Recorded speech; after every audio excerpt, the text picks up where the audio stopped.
안녕하세요. 오늘 3월 3일 수요일입니다. 오늘 수요 예배에 하나님 말씀 같이 또 살펴보면서 은혜를 나누고 또 우리의 믿음의 성장을 위해서 한번 힘써 보도록 하겠습니다. 오늘 같이 살펴볼 하나님 말씀은 고린도후서 6장 11절부터 17절까지입니다. 18절까지입니다. 고린도후서 6장 11절부터 18절까지 말씀 제가 읽겠습니다. 고린도인들이여, 너희를 향하여 우리의 입이 열리고 우리의 마음이 넓었으니 너희가 우리 안에서 좁아진 것이 아니라 오직 너희 심정에서 좁아진 것이니라. 내가 자녀에게 말하듯 하노니 보답하는 양으로 너희도 마음을 넓히라. 너희는 믿지 않는 자와 멍에를 같이 하지 말라. 의와 불법이 어찌 함께하며 빛과 어둠이 어찌 사귀며 그리스도와 벨리알이 어찌 조화되며 믿는 자와 믿지 않는 자가 어찌 상관하며 하나님의 성전과 우상이 어찌 일치가 되리요. 우리는 살아계신 하나님의 성전이라. 이와 같이 하나님께서 가라사대 내가 저희 가운데 거하며 두루 행하여 나는 저희 하나님이 되고 저희는 나의 백성이 되리라 하셨느니라. 그러므로 주께서 말씀하시기를 너희는 저희 중에서 나와서 따로 있고 부정한 것을 만지지 말라. 내가 너희를 영접하여 너희에게 아버지가 되고 너희는 내게 자녀가 되리라. 전능하신 주의 말씀이라 하셨느니라. 아멘. 자, 오늘 여기 있는 말씀 한번 살펴보면요. 앞에 우리가 6장 1절부터 10절까지 말씀 한 3주 정도 했죠. 그 말씀 이렇게 살펴보니까 바울이 그렇게 얘기했죠. 우리는 하나님의 일꾼으로서 우리는 자처하고 또 주님의 일꾼으로서 열심히 이제 이 생을 살아왔는데 이 일을 하면서 아무에게도 꺼리끼지 않게 하고 또 모든 사람에게 본이 되게 해서 또 하나님의 영광 되게 해서 우리는 이 일을 하는데 많이 견뎠고 환난과 궁핍과 곤란과 매맞음, 갇힘, 요란한 것, 수고로움, 자지 못함, 먹지 못한 이런 일이 부지기수로 일어났음에도 불구하고 우리는 이 모든 생활 속에 깨끗함과 지식과 또 오래 참음과 자비함과 성령의 감화와 거짓이 없는 사랑과 진리의 말씀과 하나님의 능력 안에 있어 의의 병기로 좌우하고 영광과 욕됨으로 말미암고 이렇게 어떤 때는 어떤 사람도 우리를 막 비난하고 또 욕하지만은 또 한편에는 우리에 대해서 칭찬하는 일이 또 있었고 또 우리는 속이는 사람이라고 그렇게 이야기했으나 우리는 하나님께서도 증명하듯이 우리는 참된 삶을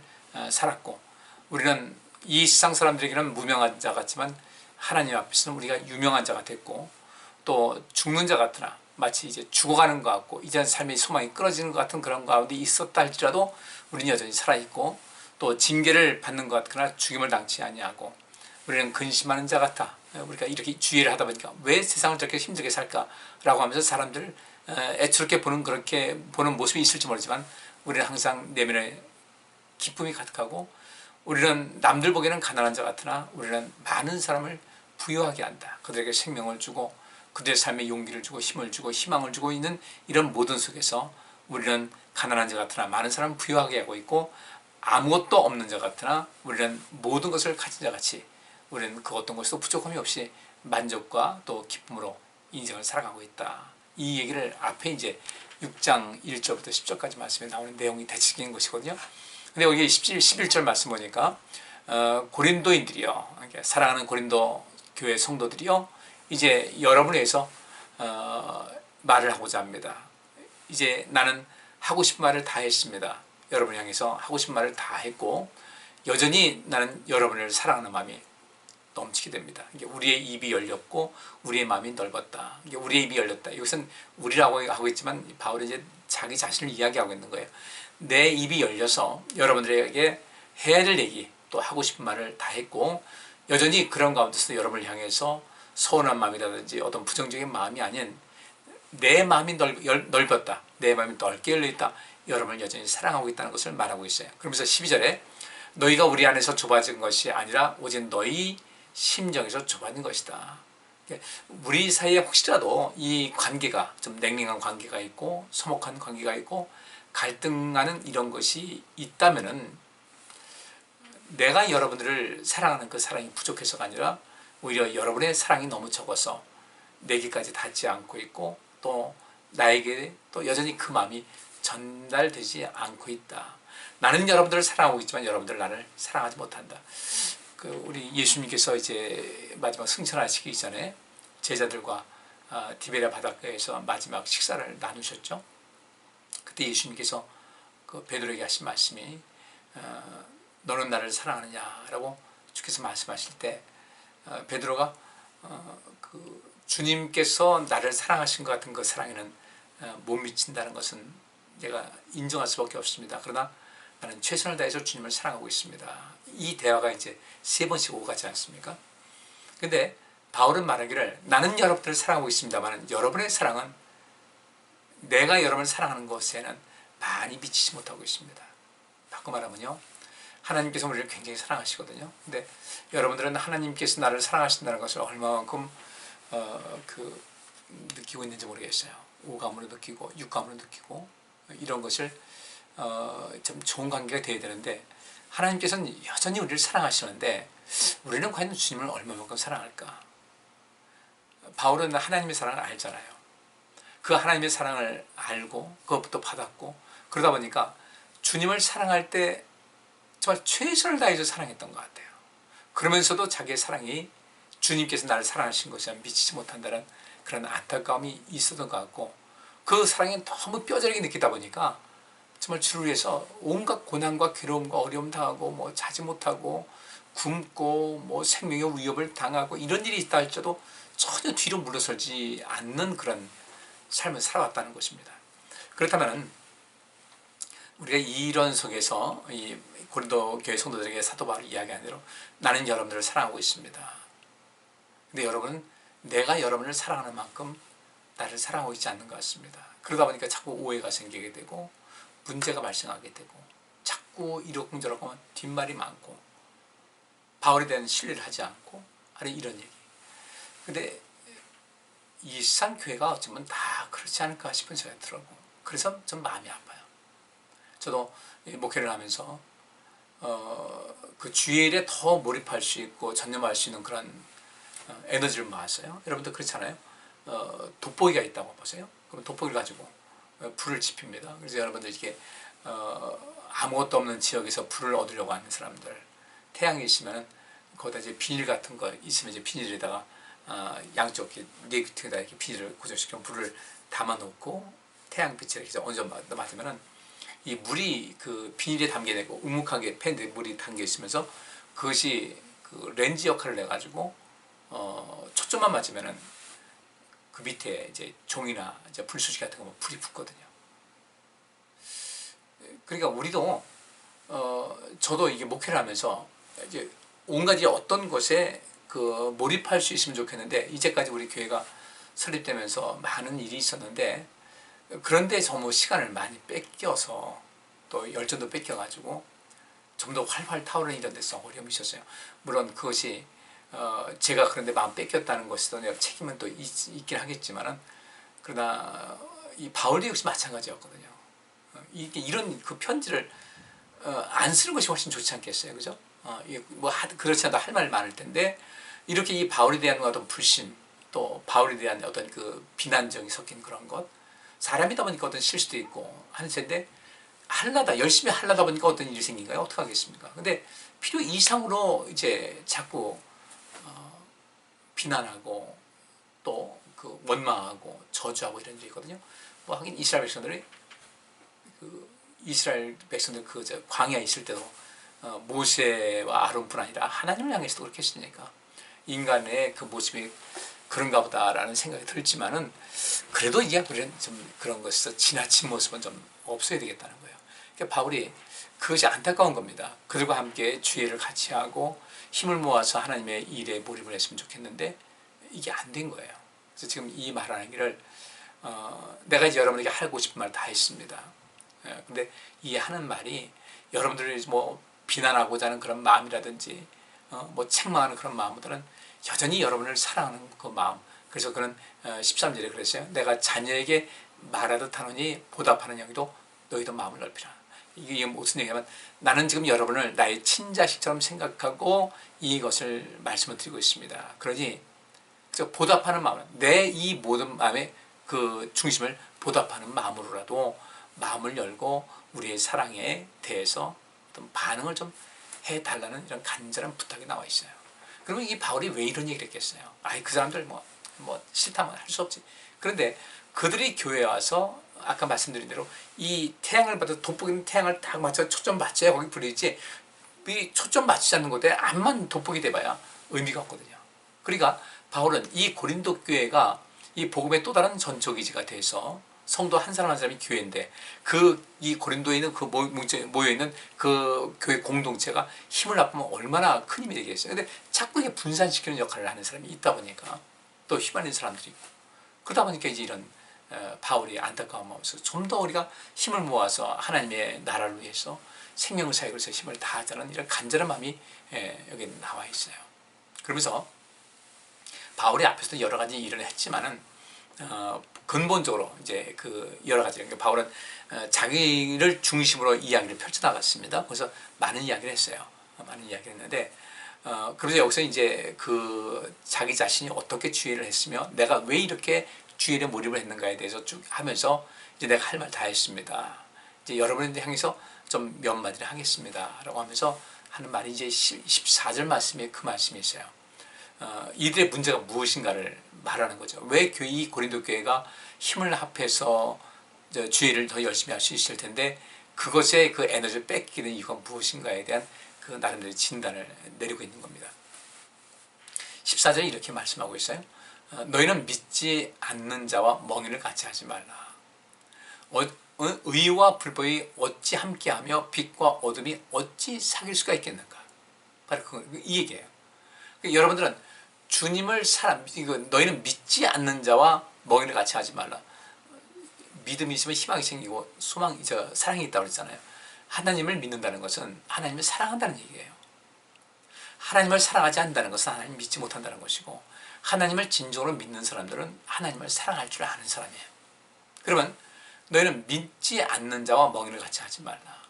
근데 아마 이 고린도 교회 성도들 중에는 그 불신자들, 가장 대표적인 불신자들, 또 더 나아가서 불신자는 아니어도 아직까지 여전히 육에 속한 자이들, 그리고 여전히 이 무형교회, 똑같이 교회는 나오고 있지만 그 가운데서도 하나님 믿는 사람이 있고 또 믿지 않는 사람이 있잖아요. 그게 유형교회, 여전히 그 외적으로는 그리스도인의 모습을 갖고 있는데 그 내면은 아직까지 중생하지 못한 그런 사람들, 무형교회에 들어오지 못한 사람들, 사실 이 유형교회, 무형교회에 속하지 못하고 여전히 유형교회 그 위치에 머물러 있는 사람들은 여기서도 믿지 않는 자라고 말하는 거예요. 왜냐하면 구원은 믿음을 통해서 얻는 거 아니겠습니까? 천국 믿음으로 가는 거예요. 근데 믿지 않는 자, 겉으로는 그 외형은 그리스도인인데 그 내면이 무형교회에 들어가지 못했어요. 천국 백성이 아직 안 된 거예요. 또 더 나아가서 아예 믿지 않는 사람들, 우리 학생회가 나오는데 한 2명 정도가 잘 나오더니 얘네들이 조금 문제가 생겼어요. 교회가 사이비 집단인 것 같다 라고 하면서 저희 집사람하고 또 우리 엄전도사님께 메시지를 보내도 답변이 없어요. 딴 학생들에게 답장이 오고 뭐 좀 더 있으면 나가겠습니다 하는데, 들리는 말에 의하면 교회는 이제 완전히 이건 아주 이상한 집단이다라고 이렇게 이야기를, 물론 부모님도 교회를 안 나오시는 그런 상황인데, 그게 왜 그럴까 보면 이것도 이제 이 정부가 참 그게 잘못한다는 거예요. 이 정부가 어느 부모가 여러분들 자식이 여럿이 있지만은 그 중에 아픈 손가락이 있잖아요. 그 아픈 손가락이라는 것은 다른 그 가족 구성원들에게 조금은 그 미움당하는, 약간 좀 별나게 행동해서 조금 이제 쟤 왜 저러지, 저 사람 왜 이렇게 대우받는 그런 상황이거든요. 그래도 부모 입장에서는 그 아픈 손가락 아니겠습니까? 더 마음이 쓰이고 그러잖아요. 그것이 부모 마음 아니겠어요? 같은 형제들은 왜 엄마 아빠는 쟤한테 저렇게 그냥 힘쓰게 애를 쓰고 골머리를 앓고 그냥 내버려 두라고 하지만 부모 입장에서 안 그런 거예요. 그러니까 진정한 리더라는 것은 사실 내 편 가릴 것 없이 다 품에 안고 있어야 되는데, 이 기독교가 이게 거치장스러운 거예요. 자, 보세요. 뭐 전광훈 목사가 여러 가지 좀 이렇게 거친 말을 했어요. 저도 이제 거기서 이건 아닌데 싶은 생각이 들긴 하는데 그렇다고 해서 그 사람이 기독교를 대표하는 사람 아니잖아요. 근데 자꾸 몰아간다고요. 이렇게 이 사람이 기독교를 대표하는 사람 같지. 그러면 이게 이 사고 일반화라는 아주 굉장히 그 미성숙한 그 사고 양식인데, 하나를 보면 열을 안다, 물론 통하는 것도 있어요. 근데 모든 것이 다 그런 건 아니잖아요. 자, 장관 하나가 어떻게 문제가 됐다, 모든 장관이 다 그러냐? 아니잖아요. 어떤 경찰관 하나가 비리를 저질렀다, 모든 경찰관은 그런 건 아니잖아요. 근데 그런 것은 그냥 그렇게 넘어가는데, 묘하게 기독교만큼은 이런 식으로 해가지고 기독교를 사장시키고자 하는 어떤 의도가 보이는 거예요. 이런 것이. 그래서 저는 이 정부가 참 이렇게 불량스럽다고 생각하는 것이 이제 그래서 그런 건데, 어느 집단이고 어느 사람이고 완전한 사람 없잖아요. 또 어느 집단이고 어느 종이고 완전한 사람이 누가 있겠습니까? 그래도요, 기독교가 대한민국에서 가장 봉사활동하고 구제활동을 많이 하는 종교단체가 기독교예요. 그러다 보니까 이런 사람도 있고 저런 사람도 있고 하는 것인데, 그 자기에게 거칠게 했다, 뭐 거칠게 했다, 그래가지고 기독교를 그렇게 그 언론을 이용해가지고 아주 몹쓸 집단으로 만들어버리고 있거든요. 그럼 여기서 우리 기독교인들은 여기서 괜히 주눅들 필요는 없어요. 나는 안 그러면 되는 거예요. 같은 기독교인이라는 그런 속에서 그런 일도 있지만, 예수님의 12제자 중에도 가룟 유다가 있었는데, 우리는 우리 자신이 그냥 꿋꿋이 해 나갈 수 있어야 되고, 근데 이런 모든 것이 너무 지나치게 되니까 저도 좀 속이 상하죠. 어쨌든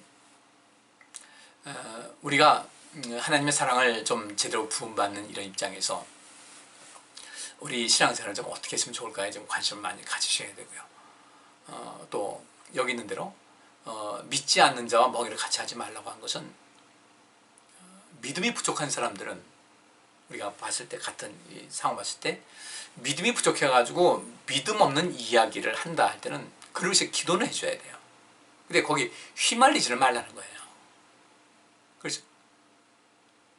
왜 믿음 없는 사람의 말에 휘둘려요? 우리가 믿음이 있는 사람을 끌어올려야지. 언제 예수님께서 그 믿음 없는 바리새인들에게 휘둘린 적이 있어요? 그들 어쨌든 최선을 다해서 끌어올리려고 했지만 안 되니까 마지막에는 예수님께서 독소를 퍼부신 거예요. 근데 이 믿음이 없는 사람에게 자꾸 휘말려 가는 겁니다. 그쪽에 끌려가고, 여기 있는 지금 바울이 하는 얘기가 다 그 얘기예요. 14절부터 이게 쭉 하는 이야기가 14절부터 16절까지 있는 말씀이 다 같은 이야기예요. 믿음이 없는 자, 아예 하나님 믿지 않는 사람도 포함되지만은 전혀 믿음이 없는 자, 우리 교회에 그런 역사 있었어요. 역사 있었어요. 그런 데서 우리 성도들이 굳건하게 뭔가를 지켜주셔야 된다는 겁니다. 또 자기 믿음도 지켜야 되고. 근데 그 말에 자꾸 귀를 기울이고 흘려가요. 여러분들, 흔히 세상 하는 말대로 보이는 것이 다가 아니에요. 그 모든 것이 확실치 않으면 우리가 매사를 조심스럽게 해서 자기 자신을 지킬 수가 있어야 되고, 절대 휘말리지 말아야 되고, 교회를 지켜야 되고, 여러분 자신, 우리 교회 공동체를 지켜야 되고, 하나님 나라를 위해서 일할 수 있는 것이 모든 것이 온전한 것인데, 이런 데서 이제 자칫 잘못되다 보니까 믿지 않는 자와 먹이를 같이 하지 말라는 말씀에 자꾸 계속 거스르게 되는 거예요. 참 희한하죠. 아이들이 이제 성장하면서 좋은 말은 참 배우기 힘든 것 같아요. 근데 욕설이라든지 이런 그 안 좋은 이런 것은 어쩜 그렇게 그걸 잘하는지. 아이가 있는데, 동생이 아마 2살쯤 3살쯤 됐는데 동생이 태어났어요. 이쁘다고 하면서도 없을 때는 해코지 한다고요. 이 인간의 심리 같아요, 그게. 그래서 이게 원죄라는 그런 것이 또 여기도 포함되는 거 아닌가 싶은 생각이 드는데, 어쨌든 우리가 그렇다고 해서 믿지 않는 사람하고 뭐 발걸음 끌으라는 건 아니에요. 물이 높은 데서 낮은 데로 흐르듯이 우리 그렇게 그들에게 영향을 주는 것은 인생을 살때 그들에게 거꾸로 영향을 받지 말자는 거예요. 이런 말이 있어요. 상담에서는 역전이라는 말이 있어요. 전이와 역전이라는 것이 있어요. 전이라는 것은 이래서 상담자하고 이제 그 내담자, 상담받는 사람이 있을 때 이 상담받는 사람이 상담자와 이렇게 대화를 나눈다고 갑자기 상담자가 그 어떤 얘기에 대한 어떤 이상 감정적인 흐름이 이어지게 되는 거예요. 흐름이 이어져가지고 갑자기 그 상담자가 미워진다든지 또 지나치게 좋아진다든지 이런 것이 있게 되고. 근데 역전이는 뭐냐면 입을 거꾸로 돼가지고 상담받으러 온 사람을 통해서 갑자기 분노가 일어나기도 하고, 거기서 또 어떤 그 인간적인 또 정이 또 이끌리기도 하고, 그래서 이 상담자는 이 전이와 역전이, 특히 역전에 대해서 굉장히 많은 관심을 가져야 되거든요. 근데 이게 잘못되면 문제가 발생하게 돼요. 그래서 그 역전이가 발생하지 않도록 상담자는 아주 굉장히 혹독한 그런 훈련 과정을 거치게 됩니다. 그러니까 전이나 역전이는 현실은 아니에요. 사실이 아닌데 사실인 것 같이 상담자 또는 그 상담받으러 내담자가 착각을 하고 하는 가운데 벌어지는 이런 부정적인 그런 역기능적인 그런 사건이죠. 그래서 우리 성도님들께서 우리가 불필요한 어떤 전이나 어떤 역전이 이런 것에, 이건 전이라고 하니까 뭐 병이 어떻게 뭐 옆으로 전이 됐다 이런 것이 아니고 그 다른 차원입니다. 근데 그것은 현실이 아닌데도 불구하고 현실에 착각해가지고 일어나는 이런 일이에요. 그리고 이게 아직 미성숙해서 그런 것이거든요. 그래서 바울이 하는 얘기가 이 고린도 교회가 문제가 뭔가, 믿지 않는 자 그와 이 교제하지 멍해를 같이 하지 말아야 할 텐데 어떤 이해관계 때문에 그들과 멍해를 같이 하는 거예요. 멍해를 같이 하다 보니까 여기서 이제 자꾸 이해관계가 얽히다 보니까 내 믿음의 정체성을 잃어버리게 돼요. 또 여기대로 의와 불법이 어찌 함께하며, 불법은 멀리 해야 되는데 의로운 것을 해야 되는데 이 불법을 갖게 해요. 제가 우리 성도님들에게 요새 우리나라가 하도 이렇게 복잡하고 시끄럽다 보니까 제가 그런 말씀을 자꾸 드리는 겁니다. 이 속에서 이 나라고 이 모든 사회고 판단하는 것은 이것이 의로우냐 의롭지 않느냐 이것을 판단같이 해야 하나님 백성답게 되고 나중에 하나님 앞에서 책망받지 않아요. 근데 이 의와 불법이 이걸 구분하지 못하고 불이고 뭐 의고 근데 하나님의 의를 구하라고 하는 이거 굉장히 우리 그리스도인들에게 주어진 굉장히 중요한 그 사명이거든요. 근데 그냥 내 어떤 그 정치적인 성향, 어떤 인간적인 끌림, 그러니까 이 옳고 그러면 던져버리고 나서 이제 이게 지금 뭐야 탈진리화 시대라는 거예요. 진리는 뭐 그딴 거 무슨 소용이 있어? 그렇게 살아가지고 뭐 의롭게 산다고 뭐 밥 먹여줘 뭐 사람은 착하게 살 필요가 없어. 사람이 얕게 살아야지 이러면서 옳고 그러면 집어 던져버리고서 탈진리, 진리에서 벗어난 인생을 살거든요. 그러니까 우리는 지금 이 정치인들은 아주 교묘해서 사람들을 그렇게 이야기합니다. 요새 항상 우리 국민들을 개나 돼지 취급한다는 그런 말이 바로 그런 얘기예요. 근데 우리는 사람이잖아요. 우리 자신을 지킬 수 있어야죠. 아닌 건 아니라고 할 수 있어야 되는 거예요. 근데 이것 때문에 분명히 옳고 그름에 대해서 누가 봐도 이게 판명이 나는 것인데 그것 가지고 싸운단 말이죠. 그러니까 옳고 그름에 대한 싸움 아니에요. 지금 이 시대는 옳고 그름의 싸움이 아니에요. 그래서 전에 뭐 어느 단체에서 개싸움 운동본부인가 그런 것을 해가지고 뭐 또 모금했다가 그 돈을 또 어떻게 뭐 보이스피싱에 당해가지고 이름이 뭐가 이렇게 개싸움 운동본부라는 말이 뭡니까? 이게 뭐 그게 이 세상에 개판을 만드는 거예요. 이 이름은 안 돼요. 사람이 사람다우려면 그 옳고 그름에 대한 그런 분별력이 있고 그렇게 살아도 우리가 때때로 옳지 못한 것이 자꾸 치우쳐 살려고 하는 것이 우리 인간의 모습인데 그나마의 그 분별력도 없다면 우리는 뭐 인생 좀 막장인 거죠. 이러면 하나님 나라가 우리가 보장되질 않아요. 그러니까 이 바울이 하는 얘기가 믿지 않는 자와 멍에를 같이 하지 말아라. 의와 불법이 합계할 수 없다. 빛과 어둠이 같이 할 수 없다. 이런 얘기예요. 여러분 잘 아시다시피 아합 왕이 이거 뭐 미쳐 돌아간 사람이죠. 이 사람은요. 바알을 섬기고 아세라 섬기면서. 근데 참 묘한 것은요. 그런데도 불구하고 그 나라 국력이 강했고 경제력도 강했고 위기력도 대단했던 거예요. 그러니까 지금 오늘날도 이 세상 정치판을 보게 되면요. 자기들의 지적을 막 이야기를 합니다. 그 자기 잘하고 있다는 것이죠. 근데 아합은 잘했어요? 아니었어요. 이스라엘 북이스라엘 그 왕조 중에 이 아합 왕이 속해 있던 그 오므리 왕조가 아주 강력했어요. 그러니까 여러분들 길르앗 라못을 공격해서 다시 찾아야 되겠다. 약한 상태에서 어떻게 그렇게 가능하겠습니까? 근데 여기서 이제 그 정략상 여호사밧 남왕국의 여호사밧 왕과 이 북왕국 아합 왕이 뭐 서로 이제 어떤 정략적 이해관계가 떨어지니까 그 정략 결혼을 시켰어요. 자녀들을. 근데 여호사밧이 올라갔는데 우리 같이 전쟁합시다 해서 했죠. 미가야라는 선지자가 이건 하나님이 허락하지 않은 것이라고 해도 여호사밧 왕은 찜찜한 가운데서 동참했다가 겨우 목숨 부지하고서 돌아갔고 아합은 그 전쟁에서 죽었어요. 근데 이 여호사밧 왕이 예루살렘 돌아왔을 때 예후라는 선지자가 있었는데, 이 예후라는 선지자가 뭐라고 했는지 아십니까? 역대하 19장 2절에 보면 이런 말씀이 있어요. 여호사밧이 예루살렘에 돌아왔을 때 선지자 예후가 말하기를, 왕은 악한 자를 돕고 여호와를 미워하는 자를 사랑하는 것이 옳다고 생각하십니까? 왕이 행한 일 때문에 여호와께서는 왕에 대한 분노를 금치 못하고 계십니다. 굉장히 심각한 그 경고의 말씀이죠. 여러분들, 요즘 우리나라 이 어지러운데 이 말씀을 꼭 기억하셔야 돼요. 봤을 때 이 일은, 또 저 사람은 하나님께서 기뻐하지 않겠다 싶을 때는요, 절대 동의하지 마셔야 돼요. 그러면 여러분들, 우리 굉장히 문제가 생깁니다. 여호사밧은 이 상황 속에서 아합왕 그렇게 정략 결혼, 그 멍에를 같이 맺은 것이 문제였어요.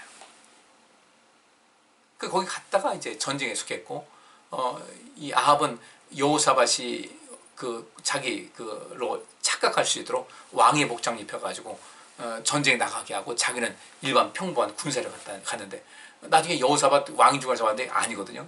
겨우 여호사밧도 겨우 목숨을 건지고 왔던 겁니다. 근데 하나님께서요, 아합이 워낙 악하게 하니까, 성경 보니까 어떤 사람이, 상대편 그 사람이 화살을 쐈는데, 그냥 조준에 좋은 것도 아니고 쐈는데, 갑옷과 갑옷 사이에 이렇게 그래야 움직이지 않겠어요. 완전히 철판된 거 아닙니까?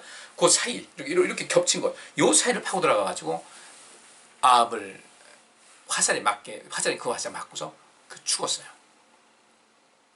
근데 여호사밧에게 하신 말씀이 바로 그겁니다. 여호사밧이 목숨 부지하고 이제 다행이다 왔는데, 예후가 말하기를, 제가 다시 한번 읽을 때 잘 보세요. 왕은 악한 자를 돕고 여호와를 미워하는 자를 사랑하는 것이 옳다고 생각하십니까? 다른 얘기 뭐예요? 왕은 왜 악한 왕을 돕습니까? 또 여호와를 미워하는 자를 사랑하는 것이 옳다고 생각합니까? 이 아합이 하나님을 미워했잖아요. 근데 여호사밧 왕이 아합과 손을 잡았어요. 그래도 여호사밧이 그래도 이 남유다 왕국의 신앙 개혁에 나름대로 좀 공헌한 것이 있기 때문에 하나님께서는 여기서 넘어가게 하셨지만은 굉장히 분노하셨다고 말씀하고 있어요. 여러분들, 지금 우리 이 시대가 바로 그런 시대입니다. 이 시대에 여러분들 정신 차리고 무엇이 옳고 그른지를 아셔야 되고요. 이 정치적인 이런 견해도 마찬가지예요. 우리 다음 세대까지 물려줘야 될 텐데, 우리 정신 차려야지. 이게 분명히 봤을 때 여러분이 판단하세요. 이것이 옳은가 그른가를 판단하셔야 돼요. 그 옳은가 그른가를 판단할 때 이것 보시면 됩니다. 어떤 사람이 그 일을 할 때 자기들만의 이익을 챙기려고 하느냐, 아니면 정말 온 국민들을 위한 것인 그런 생각을 하느냐, 여기 봐서 더 이기적인 사람들이 나쁜 거예요. 그러면 두 집단이 똑같이 이기적인 집단이다. 더 나쁜, 더 이기적인 집단은 멀리해야 돼. 그러니까 이게 최선은 아니고 차선을 택해야 되고요. 최악은 피해야 되는 거예요. 지금 이 시대가 그렇게 악한 시대가 됐어요. 그래서 그 다음에 이제 15절 말씀에, 그리스도와 벨리알이 어찌 조화되며, 주님께서 언제 사단하고 같이 놀자 교제한 적이 있어요? 없잖아요. 믿는 자와 믿지 않는 자가 어찌 상관한다. 이 상관하는 것은 참여하고 나누고 목사하지 않는 거예요. 그러니까 결국 믿는 자와 믿지 않는 자가 계속해서 이렇게 상관한다. 이해관계 때문에 이렇게 되는 거예요. 뭔가 이해관계. 제가 친구들 멀리하라는 건 아니에요. 근데 그 친구는 친구라도 그 이상에서 어떤 선이 있어야 되지 않겠습니까? 그 관계 속에서 내 믿음이 침해되고, 내 믿음이 문제가 되고, 내 믿음이 손상이 되고, 내 신앙의 정체성이 무너진다 할 때는 끊어야죠. 근데 그러면 왜 우리의 믿음이 손상되고 내 신앙의 정체성까지 손상되면서도 그 믿지 않는 사람들과 함께 발걸음을 같이 하고 그들에게 끌려다니냐? 왜 그러겠어요? 결국 거기를 통해서 얻는 것이 있는데, 그 얻는 것이 뭐겠어요? 눈에 보이는 어떤 것이에요. 근데 우리가 그 눈에 보이는 어떤 것, 돈 가지고 천국 가는 거 아니잖아요. 신앙의 정체성을 지키라는 겁니다. 주일날도 우리가 보면은 뭐 이런 일 저런 일 때문에 빠질 때가 있어요. 세상 친구들과 만나니까 그래요. 여러분들, 그럴 때 그 세상 친구들이 뭐라 하는지 아세요? 너 잘했어. 뭐 교회 만나가는 거 빠질 수도 있지 않겠냐. 그렇게 볼지 모르지만요. 하나님께서 뭐라고 하시겠어요? 나 이번 한 번, 두 번, 뭐 세 번, 주님께서는 그 한 번 더 문제 삼으신다는 거예요. 그리고 남들이 볼 때 저 사람 신앙생활 시원찮다 할 수 있어야 되는 거죠. 이렇게 여김 받을 수 있는 거예요. 우리 왜 그런 취급받아요? 든든한 사람이 돼야죠. 그들은 믿지 않으면서도 불구하고 우리를 가볍게 취급할 수가 있다는 겁니다. 그래서 이제 이런 이야기를 하면서 16절에 보면 하나님의 성전과 우상이 어찌 일치가 되리요? 우리는 살아계신 하나님의 성전이라. 이와 같이 하나님께서 가라사대 때 내가 저희 가운데 거하며 두루 행하며 나는 저희 하나님이 되고 저희는 나의 백성이 되리라 하셨느니라. 이렇게 이야기를 합니다. 주님께서 하신 말씀이에요. 우리 하나님의 성전인 우리가 어떻게 우상과 어찌 일치가 됐겠느냐. 이 고린도 교회가 가장 큰 문제가 결국 그거였어요. 이해관계가 얽혀 있다 보니까 자꾸 하나님을 멀리하게 되고 세상 사람들 가까이 하고 세상에 자꾸 몰입하다 보니까 여기서 바울이 바른 소리 하지 않습니까? 그렇게 하면 안 된다고 하니까 그렇게 싫은 거죠.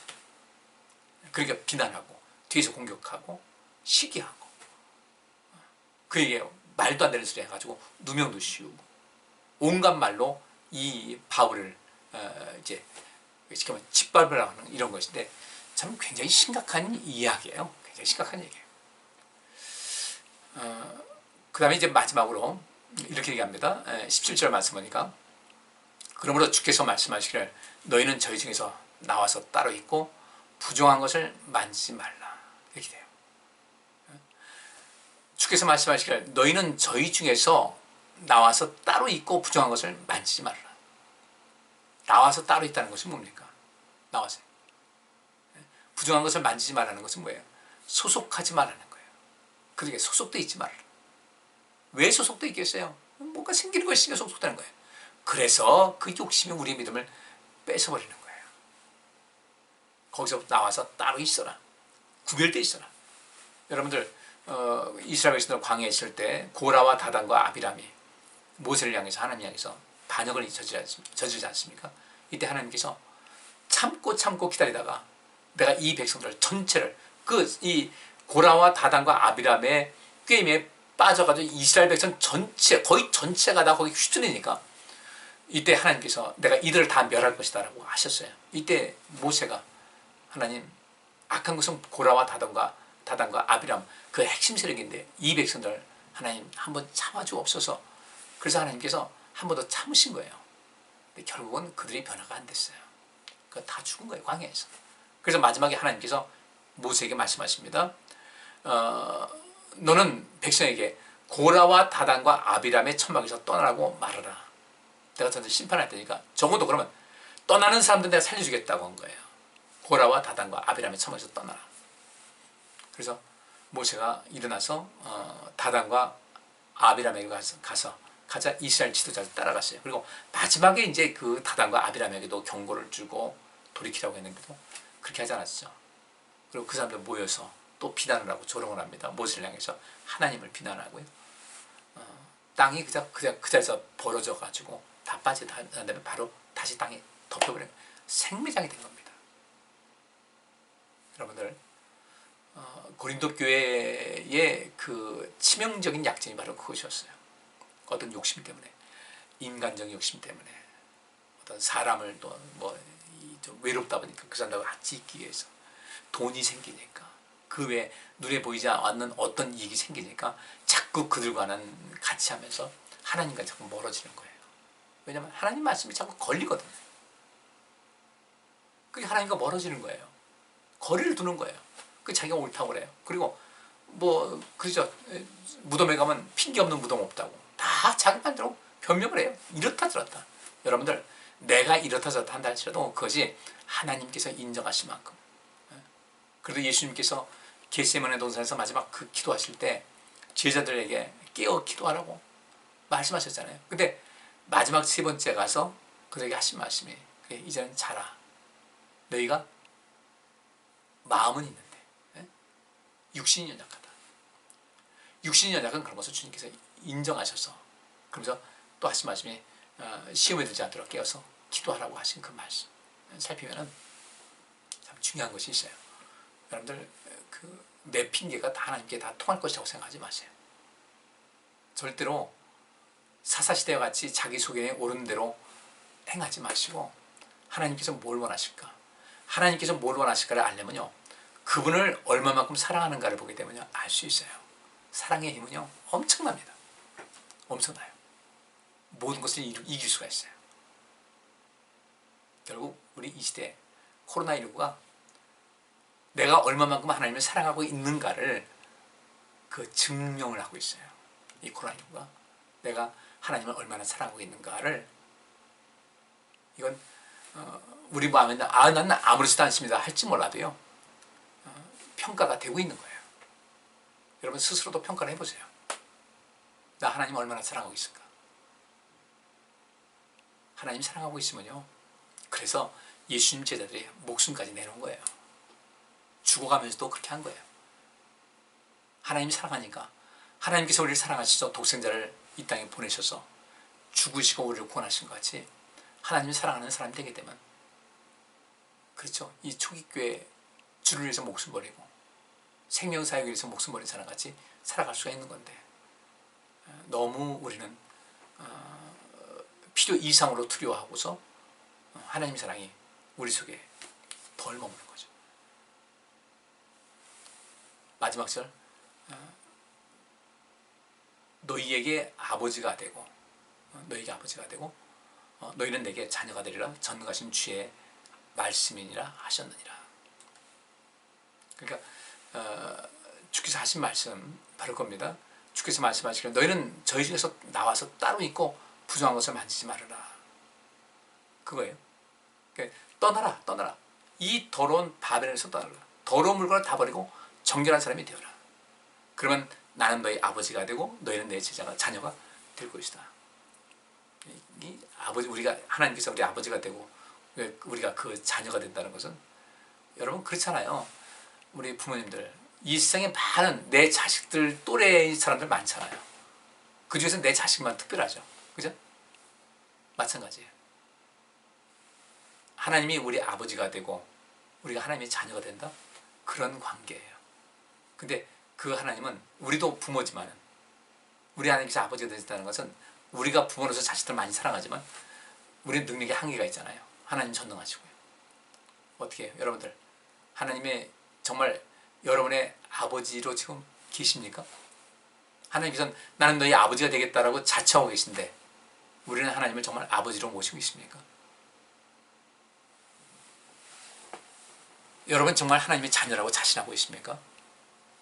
바울이 오늘 하고자 하는 얘기가 바로 그것이었어요. 그 관계가 안 돼 있기 때문에 여러분들은 나에게서도 멀리 떨어져 있고, 나의 말도 안 듣고, 나를 뒤에서 욕하고 비난하고 정죄하고 판단하고, 또 이 당을 져가지고 교회를 시끄럽게 하고 믿음에 뒤처져 있고 하는 모든 이유가 바로 무엇인가? 바로 그것 때문이다. 나는 여러분들을 사랑해서 모든 것을 온전케 하려고 해주셨는데, 여러분들은 그것 세상적인 어떤 것에 매여가지고 거기에 목매느라고, 거기에 발 빠져가지고 바른 길을 가자가 좁은 길 가자가 좁은 문으로 들어가지 않은 이런 모든 것에 대해서 거부감을 갖고 저항하고 또 순종하지 않는 이 고린도 교회의 모습에 그 안타까움을 바울은 이 말씀에서 표현하고 있는 겁니다. 마지막 절 참 중요하죠. 하나님께서 말씀하시기를 나는 너희의 아버지가 될 것이다. 나는 너희의 아버지가 될 준비가 되어 있다. 언제든지 와라.